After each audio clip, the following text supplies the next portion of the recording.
As a brand promoter বাংলাদেশে for the first time আমি announce করেছিলাম যে দেশের অস্থিতিশীল পরিস্থিতি এবং বন্যা দুর্গতদের কারণে আমি আমার পারিশ্রমিকের চেয়ে অনেক কম পারিশ্রমিকে আসলে তরুণ উদ্যোক্তাদের সাথে কাজ করছি এবং সকল ব্যবসায়িক প্রতিষ্ঠানের পাশে দাঁড়িয়েছি। আমি কিছু ফ্রি প্রমোশনাল কাজও করেছি, যেমন সেদিন আমি একটা শোরুমের কাজ করলাম। ওদের ফেনীতে ছিল শোরুমটা, যেটা বন্যার সময় আসলে একদমই পানি ঢুকে অনেক লক্ষ লক্ষ টাকার প্রোডাক্ট নষ্ট হয়ে গেছে। তো তাদের একটা লাইভ প্রেজেন্টেশন আমি করে দিয়েছি একমাত্রই নামমাত্র পারিশ্রমিকে।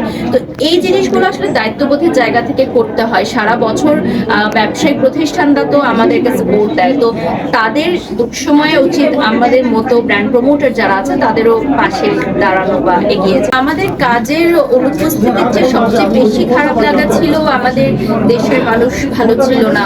বন্যা সংকটের কারণে অনেক মানুষ আমাদের, হয়তো তারা পরিচিত না আমাদের, কিন্তু আমাদের দেশেরই মানুষ, আমাদেরই আপনজন, তারা ভালো ছিল না। তো সবকিছু মিলে আসলে মনটাও ভালো ছিল না যে এই ধরনের আনুষ্ঠানিকতাগুলোতে আমরা পার্টিসিপেট করব।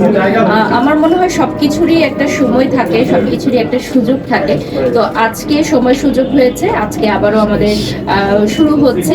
আর আজকে আমাদের আরো একটা ওপেনিং আছে, মানে আমার আরো একটা ওপেনিং আছে। তো আমার মনে হয় যে বিজনেসগুলো এতদিন থমকে ছিল, আবারও শুরু হচ্ছে। কারণ প্রমোশন ছাড়া এখন ডিজিটাল যুগে আসলে কোনো বিজনেসেরই এগিয়ে নিয়ে যাওয়া প্রায় অসম্ভব। আমাদের কাজটা কিন্তু একদমই ফ্রিল্যান্সিং। আমি যদি আজকে বলি যে আমি 1 ঘন্টার জন্য 1 লক্ষ টাকা পারিশ্রমিক চার্জ করব, এখানে কোনো সংগঠন বা কোনো ব্যক্তি নেই যে আমাকে বলতে পারে যে না, আপনি এত টাকা বেশি পারিশ্রমিক দিতে পারবেন না। যেমন আমাদের সাথে আজকে ফারিন এসেছেন, উনি একজন জনপ্রিয়, তো ওনারও কিন্তু পারিশ্রমিক অ্যাজ আ ফ্রিল্যান্সার উনি চার্জ করেন। কোনো অভিনয় শিল্পী সংস্থা থেকেও কিন্তু বলে দেয়নি যে অভিনেতারা শুধুমাত্র এত টাকাই চার্জ করতে পারবে পার ডে।